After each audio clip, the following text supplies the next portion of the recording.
bon, j'étais en train de relire ce que j'étais en train de faire et il y a une notion aussi de manque d'empathie profond quelque part.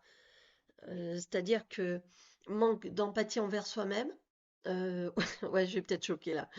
Euh, Parce que à un moment donné, quand je coupe une relation avec quelqu'un, il y a, il y a en moi une partie qui va bien avoir conscience que ce quelqu'un était quelqu'un d'important avant. C'était quelqu'un d'important. Alors, je vous dis pas quand en plus on a construit quelque chose, genre un partenaire de vie, qu'on a eu, que ça fait 15 ans qu'on est ensemble, je sais pas quoi. Enfin, ça, faut le regarder en face, hein. Ça veut dire que je me suis trompée. Il y a 15 ans, je me suis trompée. Donc ça veut dire qu'il faut que j'assume d'être quelque part, bah, de me tromper, de m'être trompée. Mais quand ça prend une vie, ça peut être un peu dur à avaler. C'est pour ça que c'est mieux de dire que c'est de la faute de l'autre. C'est plus facile, hein, que de se regarder en face. Quand je dis, cette phrase peut sembler un peu violente que de se regarder en face, mais c'est pas mon intention. C'est à la prendre vraiment au premier degré. Se regarder en face. C'est-à-dire, moi, mon attitude, et pourquoi est-ce que j'ai cette attitude? D'où elle vient? De quelle peur? De quelle croyance? De quelle émotion elle se manifeste? Et c'est ça qui est essentiel. Le reste, c'est pas toujours pareil, hein. Moi, en fait, c'est dans mon tempérament. Il n'y a pas de bien ou de mal. C'est juste qu'est-ce que je fais et quelles conséquences ça a dans ma vie. Et sur un plan énergétique aussi, et dans l'égrégore de la Terre, quoi, pour faire simple. Voilà. C'est la seule chose qui compte. Après, comme le chaos fait partie de la vie et comme la dualité existe aussi actuellement, nous en sommes là, même si on évolue dessus. Du coup, bah, c'est intéressant d'être conscient de ça quand même. En fait, s'il y avait un truc qui va pas, c'est la non-conscience. L'inconscience. Bah, d'ailleurs, la terme, hein, inconscient, les gens inconscients souvent sont dans des institutions où, vous voyez, où ils se mettent en danger. L'inconscience, c'est pas quelque chose de très euh, pertinent, on va dire. Euh, donc, quand je reprends, voilà, pour reprendre l'exemple de c'est quelqu'un avec qui j'ai traîné pendant longtemps, euh, si je dois être dans l'action, et donc le truc, c'est que si je ne il y a quelque part une forme de trahison envers moi et je renie les choix que j'ai faits. On va dire que tout ce que j'ai mis en place jusqu'à présent dans cette relation est quelque part intrinsèquement dans qui je suis, parce que quand on parle d'intimité, du coup, on est quand même très très près de l'estime de soi, hein. Tout ce que j'ai mis en place, c'était de la merde. Alors c'est bien beau, mais comment je fais pour avoir confiance en moi, pour m'estimer, si je décide de rompre quelque chose qui était une base dans ma vie. C'est pour ça que la dernière, par rapport à la vidéo où je m'énervais quand la personne disait c'est de ta faute, tu m'as manipulé, tu as ci, tu as ça. On sent bien la peur du rejet. En fait, on sent bien cette personne se retrouve avec une baffe monumentale, avec une prise de conscience et elle n'arrive pas à assumer. Alors, je parle pas de la personne qui parle de la situation, hein. Je parle de la situation en elle-même. Cette personne qui dit tu m'as manipulé, tu as ci, tu as ça, cette personne-là, elle est, comment te dire? Elle va quand même devoir gérer le fait que elle a fait ces choix-là, qu'elle a traîné avec cette personne-là, qu'elle a construit des choses avec cette personne-là. Et d'être dans la violence comme ça et de rejeter, elle va faire la même chose pour elle parce que tu sais, le tu, tu vois? Donc, du coup, l'estime de soi et la confiance en soi, parce que elle est. La personne qui aura balancé les choses comme ça, plutôt que de se prendre par la main en se disant, bon, ok, c'est vrai, je me suis trompée, hein, je pas aligné, c'est vrai. Et alors, tu vois, que ça peut faire, je me suis trompée, ok? Ben, j'ai appris une leçon, puis la prochaine fois, je ferai autrement. Y a pas y a pas de drame, en fait. C'est pas grave. Ouais, je sais que je peux sembler un peu comme ça, légère, mais si on pouvait faire un pas de côté pour prendre conscience de ces notions de conséquences, avec cette notion de gravissime ou de pas gravissime, etc. Et que si on pouvait garder en nous-mêmes toujours la confiance et la foi en la vie, en nous, et ben du coup, à ce moment-là, on va pouvoir voir que oui, on s'est trompé sur le moment et que on se retrompera plus. Et comme je le dis tout le temps, parce que ça me... Et on est enfin, qu'est-ce qu'une vie dans une éternité, quoi? Ça vaut rien. C'est rien. C'est c'est mieux parce qu'on pense toujours à cet exemple, on le donne toujours en disant, euh, tu sais, genre, je veux arrêter mes études, mais il te reste une année et demie. Sur une vie entière, une année et demie. C'est vraiment incroyable, c'est vraiment, faut tout de suite arrêter.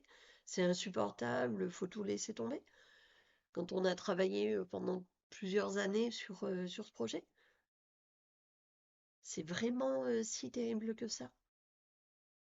Bien sûr que la notion d'échéance est hyper importante pour ne pas décourager dans nos projets. Ne pas se décourager, il faut avoir des échéances pour être dans le passage à l'acte. Mais quand on commence à être fatigué et qu'on a fait les trois quarts du boulot, est-ce qu'on peut pas juste tenir un petit chouï? Parce que je n'en vaut pas la chandelle, tu vois? Alors, je peux dire, ben non, le jeu n'en vaut pas la chandelle, je suis vraiment épuisée, en fait, je me force déjà depuis 3 ans. Ah bah oui, alors arrête-toi maintenant et va vite trouver une autre voie, une autre manière d'aborder ta vie. T'as raison, oui. T'as perdu 3 ans déjà. Mais si c'est, ben non, c'est là, je me pose des questions aujourd'hui. Ah, est-ce que t'es sûr? Bon, j'ai digressé. Ah, le pire, c'est que je digresse trop, j'annule carrément la vidéo, je veux plus du tout la montrer. Donc ça, c'est mon étape à moi. Oui, il faut que faut que je l'envoie quand même, même si je digresse et que j'en ai rien à foutre rien à faire des conséquences.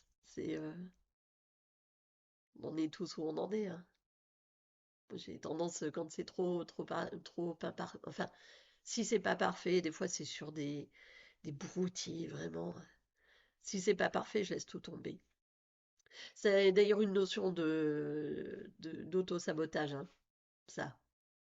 Parce que si je fais des choses pour qu'elles soient parfaites, comme la perfection n'existe jamais vraiment, l'insatisfaction, tu vois. Être en permanence insatisfait.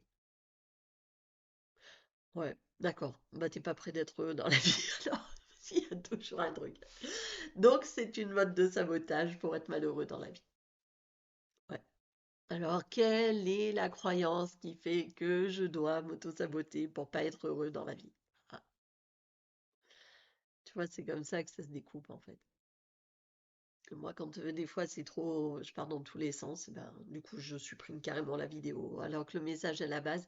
En plus, le pire, c'est que c'est là et que ça continue à tourner, hein, et quelques temps après, je la refais parce que c'est insupportable. Mais je franchis pas le cap d'envoyer quand même et de dire, allez, on verra bien, on verra bien ce qui se passe, tu vois. Là, j'arrête pas de le dire, hein, faut pas avoir peur, faut oser et puis on verra bien ce qui se passe. Mais tu vois, en fait, c'est une preuve d'humilité un peu, tu vois. Ben, on avance doucement, tranquillement, on fait de son mieux. Et puis voilà. Ce qui compte, c'est la lucidité et l'authenticité.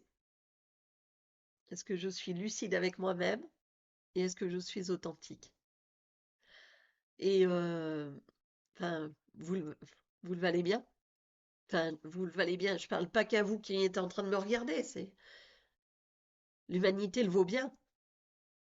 Franchement, avec des manipulateurs, des menteurs, des sociopathes, ces, ces gens-là sont vraiment une poignée dans l'humanité. Bon, après, si, des fois, dans le développement personnel, ouais, on nourrit ça. On nourrit l'égocentrisme. Et ça, c'est ma lutte.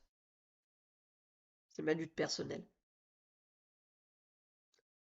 Parce qu'on fait la première étape, souvent j'aime bien dire, première étape, on se coupe du monde.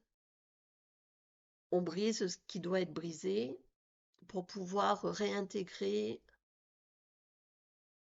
une nouvelle vérité personnelle. Première étape. Alors ça, tout le monde est partant. On va demander la paix, on va arrêter quand on est prêt, hein. Quand on n'est pas prêt, on continue. Mais quand on est prêt, ah oui, oui, ah oui, je veux la paix. Je veux la paix, je veux la paix, je veux la paix. Et donc, voilà, on s'isole, on reste dans son coin. On fait en sorte de ne plus, à ce qu'on n'ait plus trop de trucs à nous demander. Je sais pas, je veux m'occuper de moi, moi. Première étape. Je coupe les ponts. Alors, tant qu'à faire, autant le faire de manière propre, c'est-à-dire en disant pourquoi je le fais. Et voilà. Mais après, il y a la deuxième étape. Là, en général, ah, ça coince un peu plus, hein. Parce qu'en fait, la deuxième étape, bah ouais, c'est que je suis toujours incarnée dans cette société. Et bon, bah oui, bon, ok. Et donc, elle dit quoi, la deuxième étape? Elle dit qu'il faut revenir.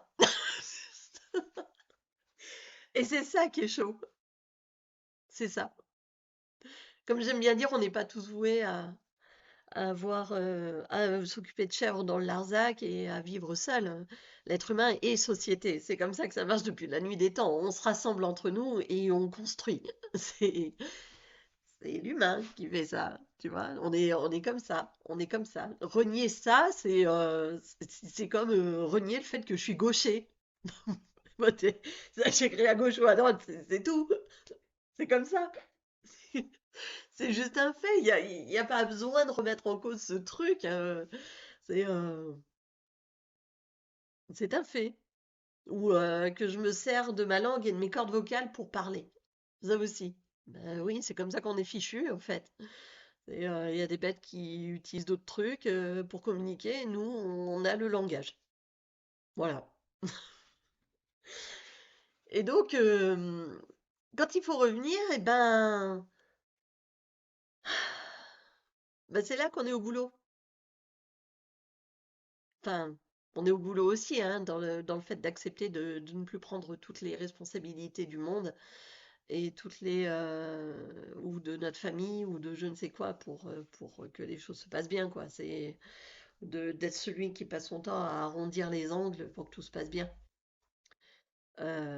Ça, parfois, on se sent incapable de le faire, hein, donc on restera dans cette démarche et puis c'est ok, hein, c'est pas mais la première étape qui dit je me coupe du monde, je me coupe de tout ça, je veux changer ma manière de voir le monde et je veux arrêter de souffrir de ma relation au monde, et ben c'est je me mets de côté, je passe en priorité.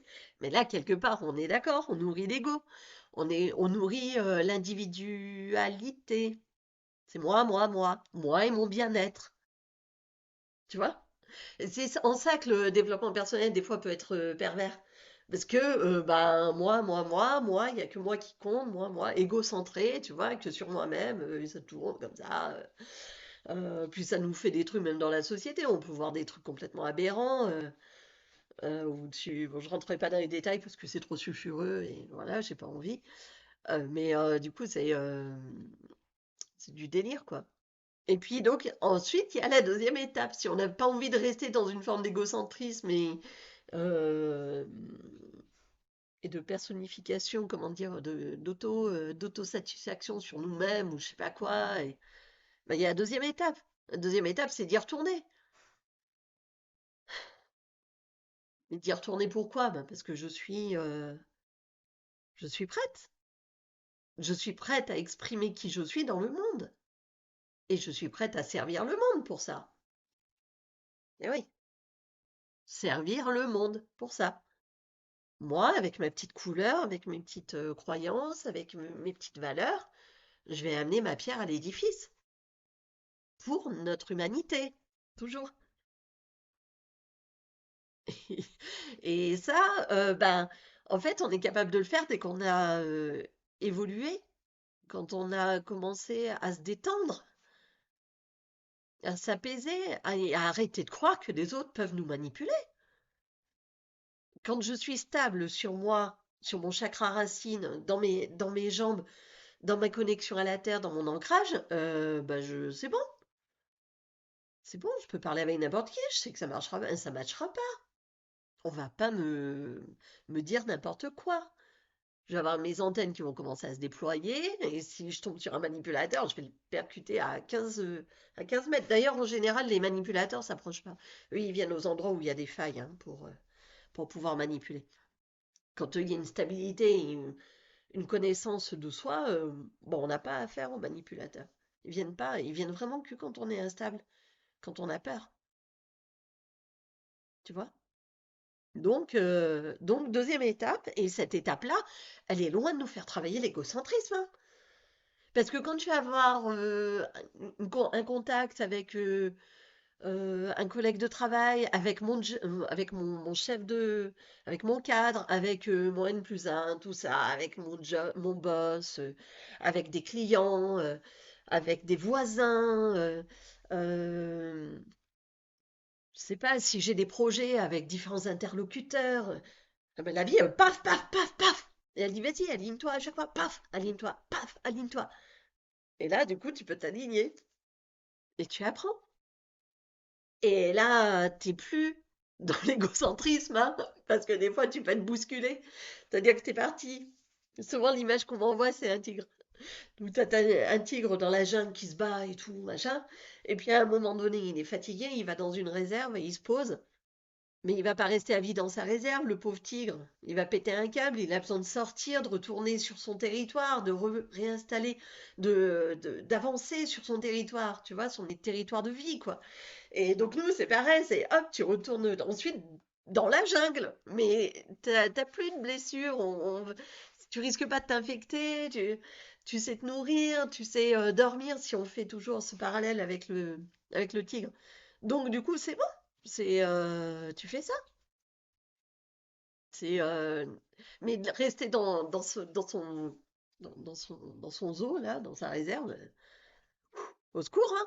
Il pète un câble, le pauvre tigre, au bout d'un moment. Tu sais, il y en a plein des animaux quand tu vas dans les divers zoos et autres qui mettent en place des tas de névroses psychologiques, alors que pourtant, il paraît que les bêtes, gna gna, tu vois, mais en fait, elles sont tellement privées de leur essence vitale qu'elles deviennent complètement tarées.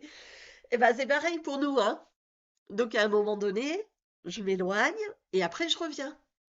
Je reviens avec une nouvelle manière de communiquer puisque je sais qui je suis, quelles sont mes valeurs et ce qui est important pour moi.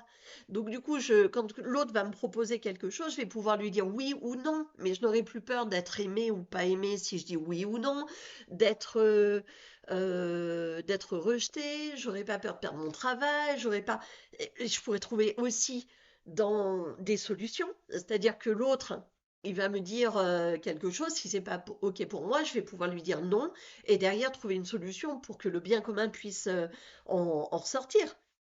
Quand on est salarié, enfin, pardon, quand on a un travail, en général, c'est qu'on fait quelque chose pour le bien commun. Les Tibétains parlent de, en fait, autour de nous, on a tous, enfin, c'est les peuples premiers, en fait, peu importe les Tibétains ou les Amérindiens ou les sorcières, peu importe, on est là pour le bien commun.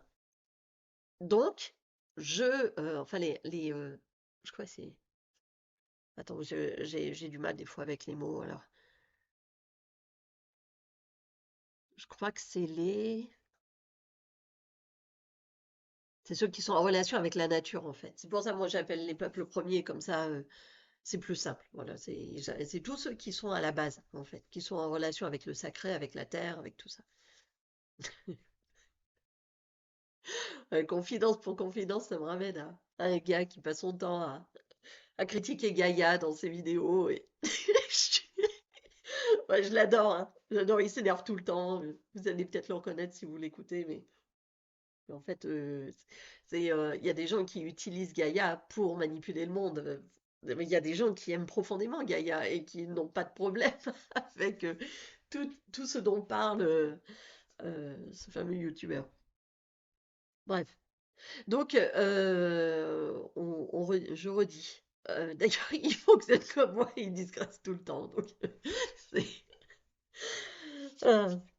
euh, donc voilà, deux étapes. Je ne sais plus où j'en étais, mais deux étapes. La première, c'est je prends du recul pour prendre soin de moi, pour renforcer l'estime de moi-même, qui je suis, quelles sont mes valeurs et ce en quoi je crois.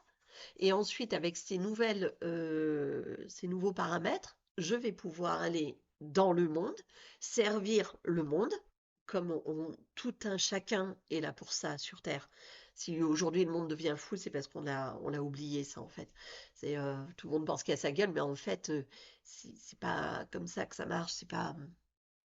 C'est le être ensemble qui nous évite de devenir fous. Donc, comme tout le monde pense à sa gueule, tout le monde devient fou, en fait. Voilà, c'est comme l'ours dans sa jungle, tu sais, qui se balance comme ça parce qu'il pète un câble, quoi. Ou l'éléphant, ou je ne sais quoi. C'est ça. Nous, on fonctionne avec l'agressivité, du coup, comme les singes plutôt. Donc, première étape, je prends soin de moi, j'apprends à me découvrir parce qu'on malheureusement on n'enseigne pas toutes ces choses-là aux enfants et c'est bien dommage. Mais je fais tout ça et ensuite je vais retourner dans le monde avec ma nouvelle stabilité intérieure et je clôture les dossiers ouverts qui n'ont pas été refermés et qui pourrissent ma charge mentale. Parce que la vie, elle me les ramène tout le temps, en fait. Si l'affaire n'est pas réglée, paf, ça revient. L'affaire pas réglée, ça revient. La notion, pour moi, ça rentre dans le quantique, cette affaire. Quand on parle de la 5D, tout ça, de la 3D, je sais pas si certains sont au courant, connaissent. Il y a des gens qui sont déjà en 5D, il y en a qui sont encore en 3D. Euh, c'est cet état d'esprit, c'est de dire, OK, les dossiers, je les ferme. Comme ça, je suis sûre qu'ils reviennent pas. Parce que sinon, ils reviennent, plus les nouveaux de la vie. Et on est débordé, quoi, on en a plein. On sait plus après. On est accaparé de partout. On n'arrive plus à s'écouter. Il faut retourner faire un tour dans notre réserve, du coup. C'est pas la peine. On construit une structure stable et ensuite on va sur l'extérieur et on ferme les dossiers. De n'importe quelle manière qu'on le souhaite, mais on les ferme. Enfin, sans violence, bien sûr. Voilà. Bon, bah, je vais m'arrêter là. La vidéo, elle est assez longue comme ça. Et puis, du coup, je vais en faire deux. Parce que l'autre, elle dure 12 minutes aussi. Après, c'est pas la peine. Et puis, bah, n'hésitez pas à commenter. Avec plaisir. Si vous avez envie, on échangera avec plaisir. Voilà. Je vous souhaite une belle journée, une belle soirée. Toujours pareil. Et puis, à très vite.